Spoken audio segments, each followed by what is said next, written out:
యాంబిలియనీర్ series 2లో భాగంగా పెళ్ళి అవుతుందండి ప్రతి ఒక్కరికి మ్యారేజ్, కానీ వాళ్ళకు పిల్లలు పుట్టరండి.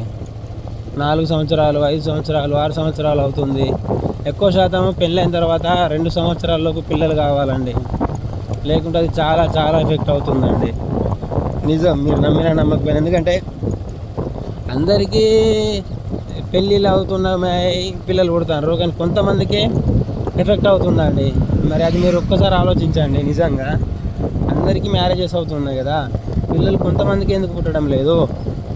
అక్కడ అది క్వశ్చన్ మార్క్ అన్నట్టు.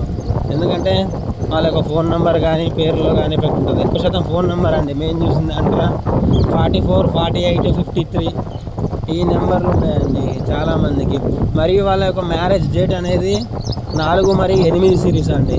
ఇవి ఎప్పటికీ చాలా చాలా డేంజర్ అండి. 4 మరియు 8 అంటే అందరికీ పిల్లలు కారు అని అంటలేమండి, కానీ కొంతమందికి అయితే కారు. ఇప్పుడు అందరూ మ్యారేజ్ చేసుకుంటారు 4, 8 తారీఖుకు. వాళ్ళకు డేట్ ఆఫ్ బర్త్ అనేది వాళ్ళ యొక్క లక్కీ నెంబర్లు ఉన్నప్పుడు కంపల్సరీ వాళ్ళకి పిల్లలు పుడతారండి. అదే బ్యాడ్లో ఉన్నప్పుడు మ్యారేజ్ డేట్ 4, 8 సిరీస్లో అయింది అనుకోండి, వాళ్ళ యొక్క డేట్ ఆఫ్ బర్త్ వాళ్ళకు నెంబర్స్కు 8 ఉన్నప్పుడు పిల్లలు పుట్టారండి. నిజం, ఎందుకంటే అందరికీ పోయి పిల్లలు పుడతారు కామన్, కానీ పుట్టని వాళ్ళకు వెళ్తుందండి ఆ బాధ, ఎంత టార్చర్ ఉంటుంది అనేది. జస్ట్ మేము చెప్తున్నాము చూడండి. యాంబిలియనీర్